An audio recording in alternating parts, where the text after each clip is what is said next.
Welcome to JPAL's IDEA Handbook webinar series. I'm Lars Vilhuber, an economist at Cornell University and one of the co-chairs of the IDEA initiative. The webinar series accompanies the release of the Handbook on Using Administrative Data for Research and Evidence-Based Policy, which was funded by the Alfred P. Sloan Foundation. The Handbook provides a series of technical guides and case studies on how to make administrative data more accessible for research and policy. Today, it is my pleasure to introduce Ian Schmutte, who is presenting one of the technical guides, a chapter called Balancing Privacy and Data Usability, an Overview of Disclosure Avoidance Methods, which Ian and I wrote for this handbook. A recurrent question when making administrative data, or any data, available to researchers is how to create safe data that trusted researchers can use within safe environments, and how to create safe outputs from researchers' findings as they are transformed into policy briefs or the academic literature, but also in some cases public data for use by other researchers or the wider public. The processes used to create safe data and safe outputs, manipulations that render data less sensitive and therefore more appropriate for public release, are generally referred to as statistical disclosure limitation, SDL. Today's talk will describe techniques traditionally used within the field of SDL, pointing at methods as well as metrics to assess the resultant statistical quality and sensitivity of the data. Newer approaches, generally referred to as formal privacy or differentially private methods, will be discussed in a later presentation in the same webinar series. There will also be a presentation later about the various technical means used to create the safe environments in which data can be accessed, so stay tuned. Ian Schmutte is Associate Professor in the Department of Economics at the University of Georgia, and he got his PhD at Cornell, where I first met him. He's currently working with the U.S. Census Bureau on new methods for protecting confidential data for the economic census. And with that, I would like to invite you to listen to his talk. Following the talk, we will have a live Q&A session. Thank you.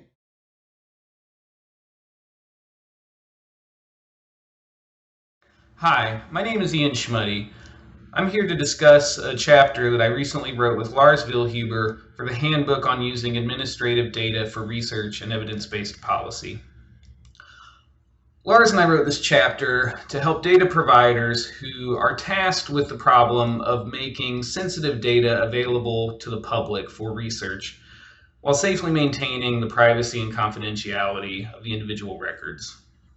Our chapter is not really meant to be a comprehensive how-to of statistical disclosure limitation methods, but it's meant instead to serve as an entry point and a framework for data custodians, researchers, and other stakeholders to begin having conversations about the best ways to make sensitive data safely available for specific purposes. There's no one-size-fits-all approach to publishing data safely, and our perspective here is that the approach that's ultimately taken needs to depend on the nature of the sensitive information that needs to be protected on the one hand, and the kinds of statistics and analyses that you want to support on the other. There's an increasing demand for all kinds of data. More than ever before, academics and other analysts can and want to make use of data that's been collected for other purposes to help characterize the economy and society and to inform policy. So one of the results of this is that there's greater pressure on data custodians to make information in their databases available to the public or available to researchers. Same advances that have been driving these demands on the side of researchers also have a darker side.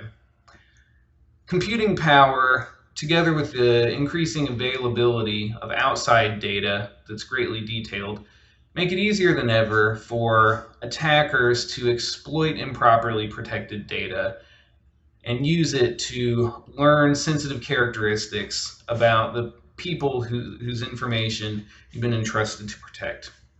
So when you're making data available for research, data stewards need to take great care to also protect the subjects in the data. Unfortunately, the pressure to make data available is not always accompanied by the resources, tools, or the expertise needed to do so safely. And so that's what we are trying to provide in this chapter, is sort of a starting point to thinking about this problem. The processes that are used to create safe data and safe outputs are manipulations that render the data less sensitive and therefore more appropriate for public release. We generally refer to these processes as statistical disclosure limitation. SDL methods prevent outsiders from learning too much about any one record in the data by deliberately and judiciously adding distortions to the original database. So you take the original database as an input. We can sort of think about the statistical disclosure limitation method as a sort of black box that will put the original database through, that will distort and perturb the data. Now on the other side, we get a sanitized data set that ideally will protect the privacy and confidentiality of the individuals in the original data. Ideally, the sanitized data set will also maintain the validity of the original data for statistical analysis, while strongly reducing the ability of attackers to isolate records or infer precise information about specific individuals, firms, or cases. Our chapter is focused on what I would refer to as traditional forms of statistical disclosure limitation, which you can think of as being distinct from formal privacy models that have emerged recently from computer science, and which are the focus of another chapter in the handbook. The design of a statistical disclosure limitation system needs to involve discussions between data custodians on the one hand and data users on the other, because our goal is to achieve a balance that preserves the privacy of data subjects on the one hand, but also facilitates learning about important features of the population. In general, though, there's no free lunch. It's always necessary to sacrifice some amount of statistical fidelity in order to prevent disclosure of individual information. And so we can think about these two twin goals as being sort of offsetting, and we need to find a balance between them. So data custodians need to bear this trade-off in mind when deciding which statistical disclosure limitation methods to use and how exactly to apply them. And that's what we're going to discuss today. There are three factors in the design of statistical disclosure limitation systems that we focus on in the chapter. First, you want to ask what exactly are the specific privacy requirements for the records in your data. That is, what should an attacker not be able to learn, and what is it okay for them to learn? So for instance, if the underlying database contains information on businesses, we might not care so much if an attacker can infer the location of that business, since that might be public knowledge anyway. On the other hand, we might care a lot if the attacker is able to learn the exact value of a firm's revenues, as that will be considered a trade secret for that business. So the specific requirements on privacy and confidentiality depend both on the nature of the data, but also on the specific legal and ethical context that you're operating in. And of course, whatever promises have been made to the entities in the data regarding what their data will and will not be used for. The second factor is to think about what analyses need to be supported. Specifically, what statistical summaries should outsiders be able to learn based on the published data? Is the goal simply to inform the public about broad trends, and so kind of high-level statistical summaries would be sufficient? Or is the goal to allow researchers to really dig in and compare specific subgroups in the data? All forms of statistical disclosure limitation will kind of inherently privilege certain types of analyses over others, and it's important to choose methods that are compatible with the publication goals. Finally, is the statistical disclosure limitation method meant to be part of a broader system of access and data protection? So what I mean is, will trusted researchers also be able to access sensitive records through licensing agreements, validation servers, or secure enclaves, topics that are the subject of other chapters in the handbook. If those other forms of access are allowed, then maybe tighter restrictions would be appropriate on the publications that are going to be made for broad consumption. However, if that is the way that things are operating, then there needs to be a process in place as well to review the outputs of the trusted researchers to make sure that they too are not breaching confidentiality. So that would again be a part of a different sort of SDL system, and we discuss that as well here in the chapter. So the first step in the design of the SDL system is to think about privacy requirements. And so in the chapter, we introduce a set of terms that help clarify and communicate about what those privacy requirements should entail. We use the running example of Anne, who is asked to participate in a survey about smoking behavior. We use this example to sort of fix ideas. The terms privacy and confidentiality sometimes get used interchangeably, but historically they've had specific and distinct meanings in the SDL literature and among statistical agencies. So here, privacy refers to the idea that Anne has a right to refuse to provide information about herself in general and about her smoking behavior in particular. So that is, privacy refers to the idea that Anne could refuse to participate in the survey at all, and if she does choose to participate, then she has a right to refuse to provide information about her smoking behavior.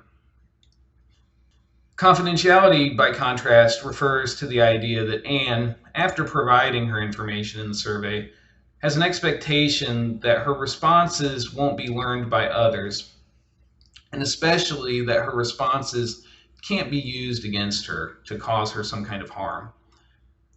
So, for example, it would be a violation of Anne's confidentiality if her health insurance company were able to use statistical summaries published of the survey results and from them learn that she did in fact report being a smoker, and then use that information to adjust her insurance premiums. So how might such a breach of confidentiality take place? There are several possibilities, and all of which may need to be guarded against. So let's suppose, for the purpose of the example, that the smoking survey in which Anne is participating has also published data on the number of people who say they smoke, disaggregated by gender and zip code. So outsiders now have access to a table of statistics where they know the number of people who reported being smokers by their reported gender and the zip code in which they reside. An identity disclosure would mean that someone was able to determine which record belonged to Anne, say because they know that she participated in the study, know her zip code, and say observe that only one person of her gender in the zip code in the data. There's only one person of her gender that lives in her zip code and appears in the data. So now that person can infer Anne's smoking status because they know that her record is the one record for that zip code. So in this somewhat contrived example, the attacker also could learn that Anne is a smoker, and so we would also call this an attribute disclosure. However, an attribute disclosure means that somebody gets to learn that Anne was a smoker, and so they learn her attribute that she reported as part of the survey. An attribute disclosure can also occur without an identity disclosure. So in this particular example, if someone knows, once again, that Anne participated in the study, and knows her zip code, and observes that the data show that all participants from that zip code are also smokers, then they would be able to learn that Anne is a smoker even though they don't know exactly which record was hers.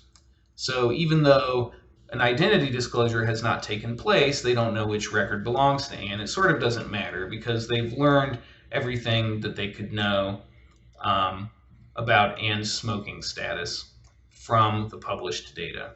So in this case, we would consider confidentiality to have been breached as well. So you can already start to think about ways in which the sorts of identity and attribute disclosures I just discussed might be protected against.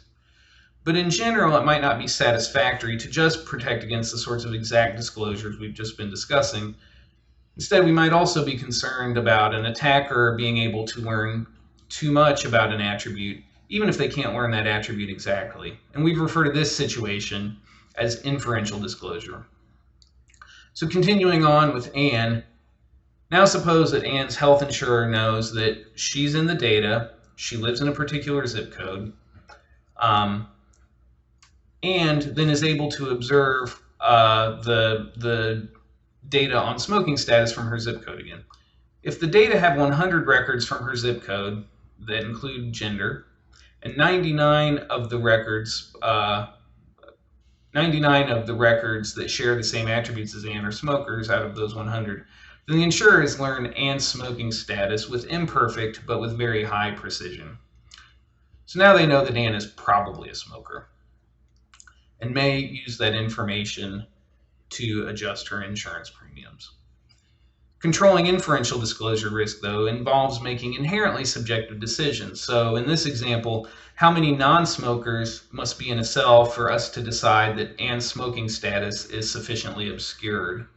Would it be enough for there to be, say, 75 smokers and 25 non-smokers, or do we need 50-50, and so on? How much uncertainty do we need to generate? There's no hard and fast rule, and so data custodians will need to make that decision based on the details of their specific setting.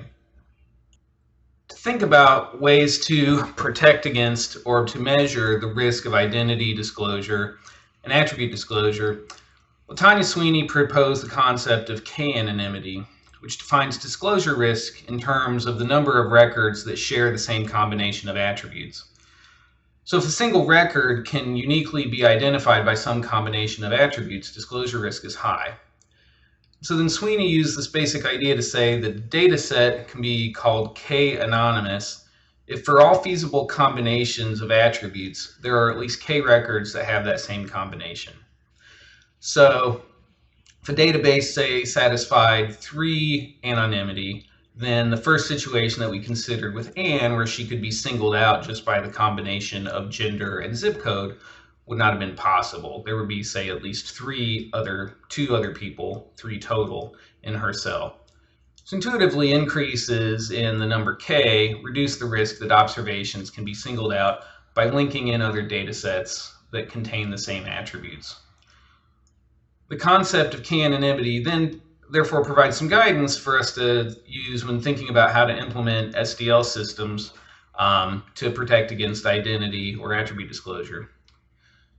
So for example, if in your setting records are uniquely identified by, say, age, race, and gender, then you could proceed by collapsing age into brackets until there are at least, say, between 1 and until there are at least K records for each such combination. I'll discuss some approaches for this in a little bit more detail momentarily. There's a related concept. So the problem with K-anonymity is while it reduces the risk of singling out, it doesn't actually completely prevent attribute disclosure. So let me discuss why.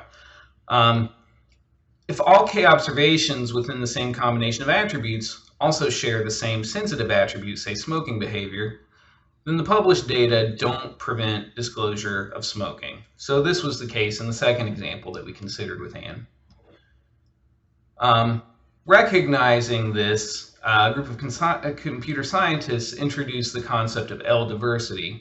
The idea behind Ldiversity, which is a little bit slightly more technical than K-anonymity, is that whenever a group of records are identical on some set of variables, so say satisfying K-anonymity, Ldiversity also requires that there's a certain amount of heterogeneity in important sensitive traits. And so you can set some threshold L that essentially parameterizes the amount of uncertainty or the amount of heterogeneity that exists in that sensitive trait. So that would be like determining the number of smokers and non-smokers that need to appear, say, in the same zip code as Anne to sufficiently protect per confidentiality.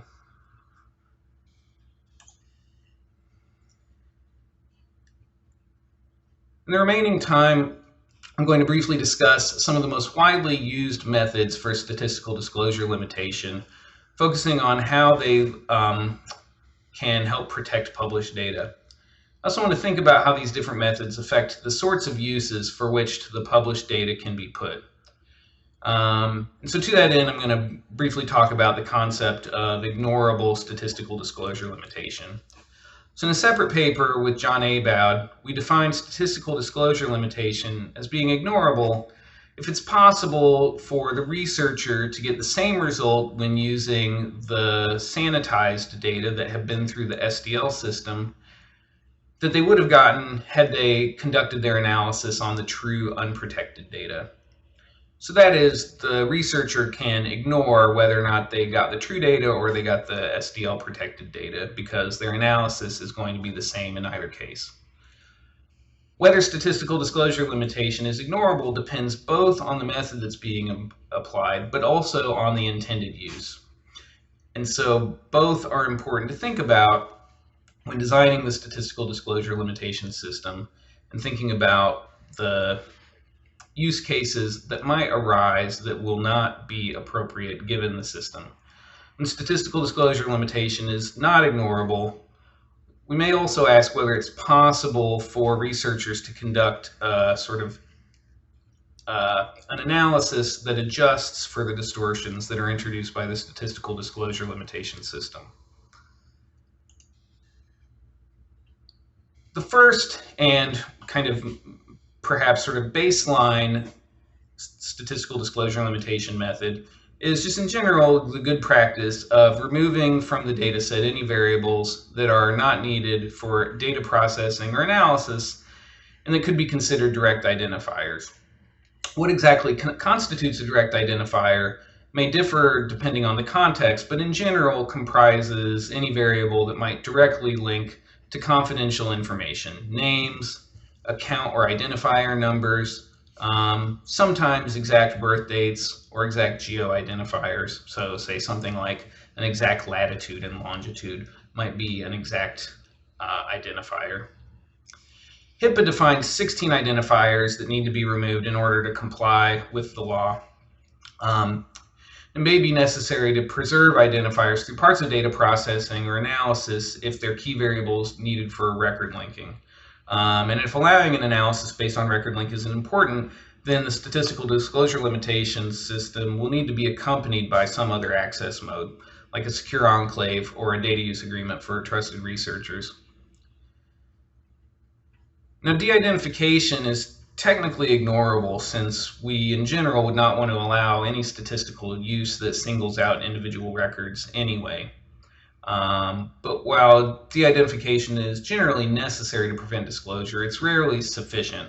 Since most data sets, it's possible to single out observation using combinations of other attributes, like zip code and gender in the AN example.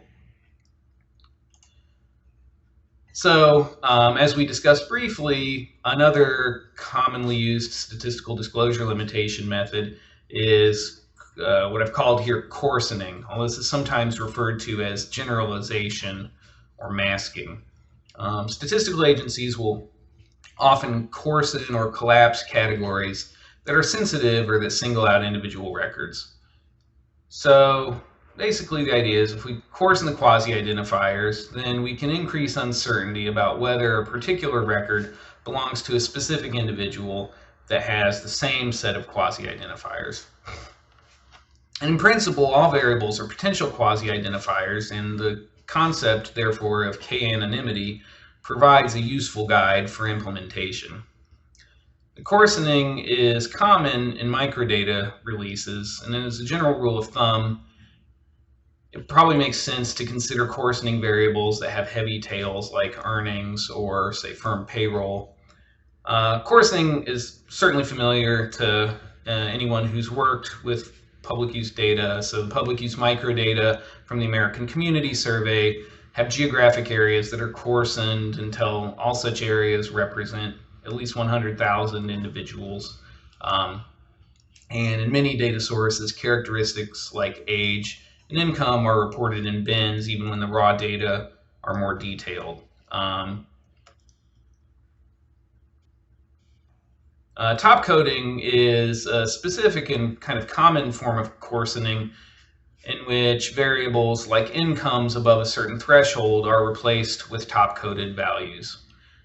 So for instance, in the current population survey, the top code value for household income is $200,000.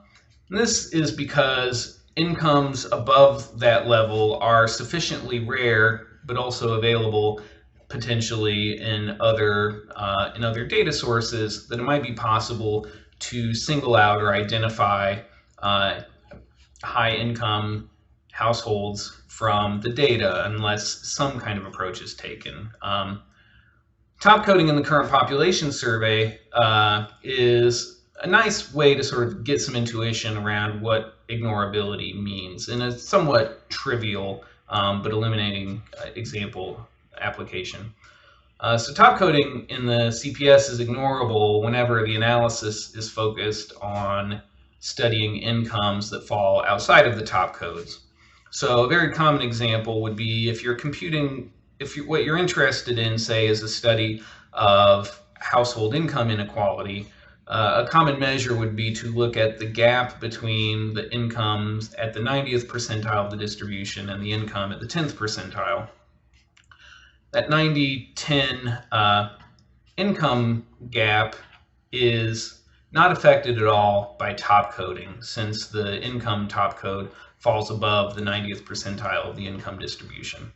And so for that type of analysis, top coding is ignorable.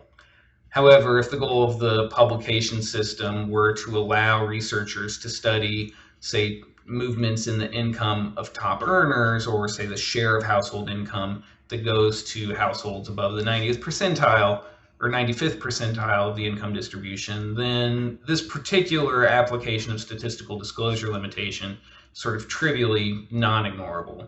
And so then you would either need to alter the top code or open another system of secondary access to allow researchers to come in and work with these more sensitive records. Another very common form of statistical disclosure limitation is suppression, and here we'll focus on cell suppression in tabular summaries. So many publication systems involve the publication of contingency tables, and cell suppression is a way to protect against disclosure in sparsely populated cells in that contingency table. Cells where there are potentially very few observations, or where, say, one observation contributes most of the value. So in their most basic form, suppression rules work as follows. So the idea is to compute some measure of sensitivity or disclosure risk for particular cells, and then blank out those that exceed some risk threshold. We'll call those the primary suppressions. So in the case of business microdata, we could imagine that there's only one firm with very large revenues in a cell, and then several smaller competitors that all operate in the same industry in the same location. So if the cell corresponding to that industry and location pair is published, the local competitors might be able to infer the receipts of the dominant firm to a high degree of precision. In that case, the data provider, who's concerned about protecting the confidentiality of all of the firms, and the big one in particular, data provider might suppress cells where any one firm contributes or accounts for too large a share of the total cell output. You can also have simple rules that are based entirely on cell counts. So for instance, in the health and retirement study, tables from confidential geocoded data are only allowed to display values when the cell contains at least 3 or more records. In either case, if a cell in the contingency table is suppressed based on one of these rules, its value could potentially be backed out using information in the other cells of the table, and in the table margins in particular. So if I've suppressed an industry location cell, but then I publish information on the total industry receipts and information on all the other industry locations, then I could just do some subtraction and figure out what the value in the suppressed cell was. So that means that it's in general necessary to suppress additional cells that aren't inherently sensitive to prevent this sort of reverse engineering or subtraction attack. Figuring out, and those are called complementary suppressions. Now, figuring out how to choose those complementary suppressions in an efficient manner is a non-trivial challenge and generally involves some sophisticated linear programming. In general, cell suppression is also not ignorable. It remains very popular because it's easy to explain, and importantly, it has no effect on the unsuppressed cells. So in other words, the cells that are not primary or complementary suppressions are published without any distortion whatsoever.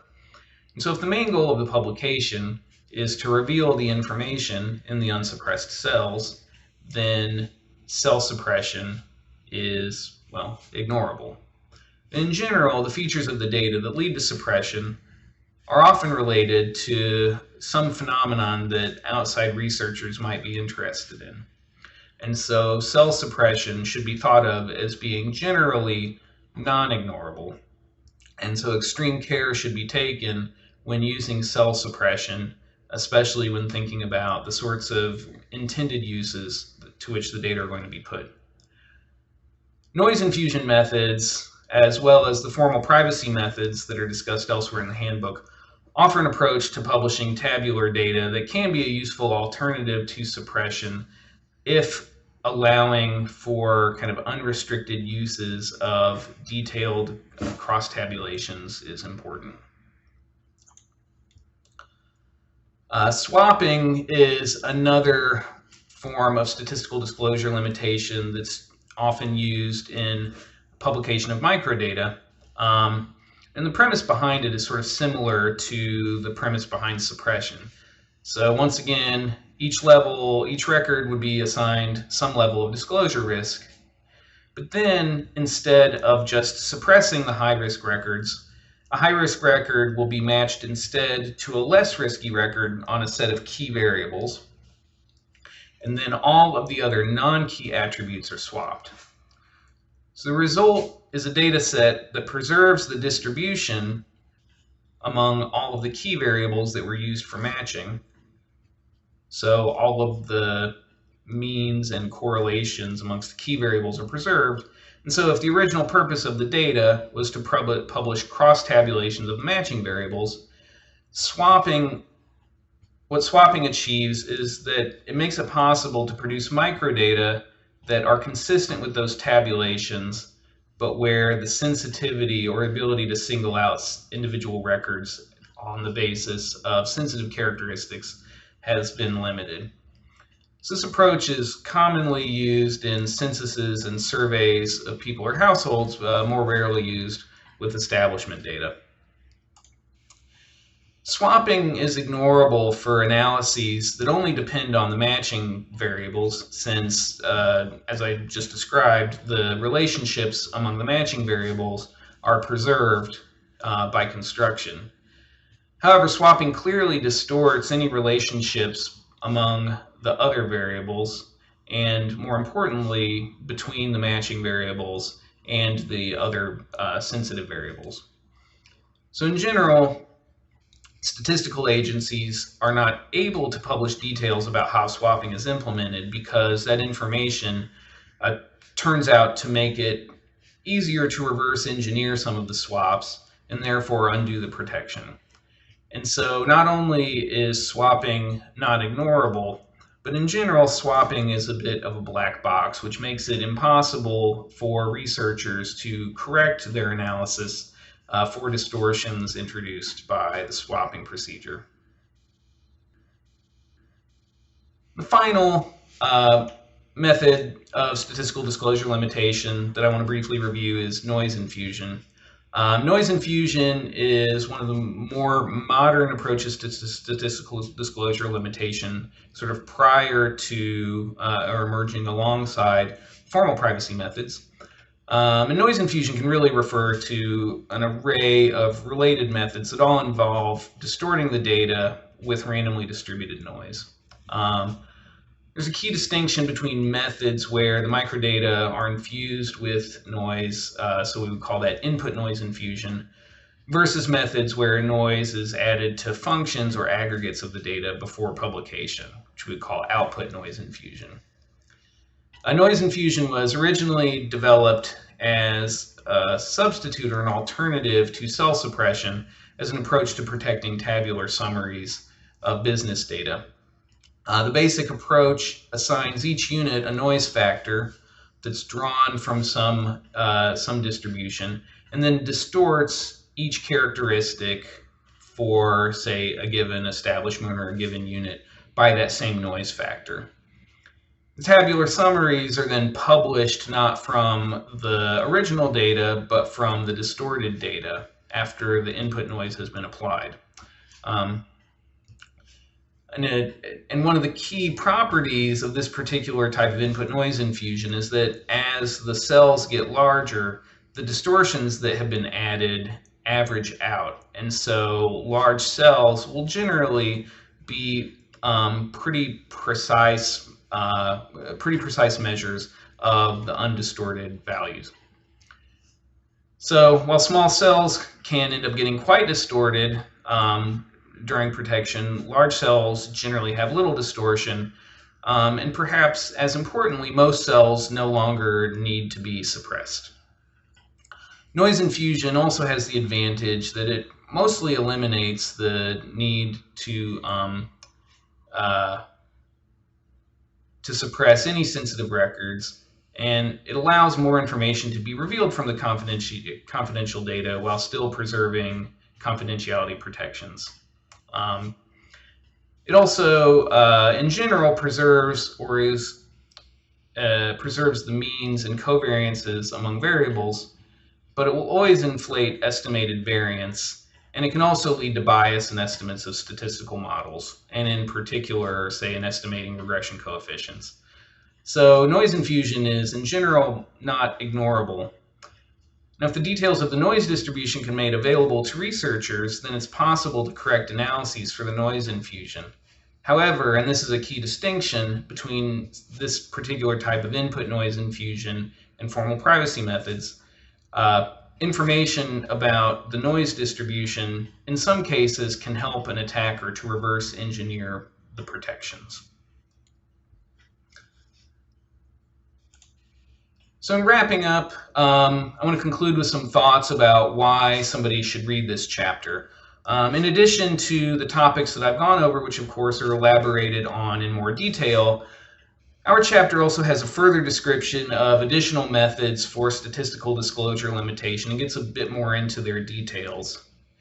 We also include links to tools, computational tools, that can be used to do things like, say, calculate k-anonymity for your database, or to calculate the Ldiversity. We also have linked to tools that will allow you to experiment with the generation of synthetic data, or with various forms of collapsing or swapping. We also, of course, discuss the broader literature, and in addition to our overview, therefore, provide you with some ways to take what we have outlined here and put it into practice in developing your SDL system. And finally, we briefly discuss connections between statistical disclosure limitation and formal privacy, and the relative advantages and disadvantages of those two approaches to the protection of privacy and confidentiality. So with that, I hope you will read and enjoy the handbook chapter, and I look forward to an engaging discussion. Thanks for your attention.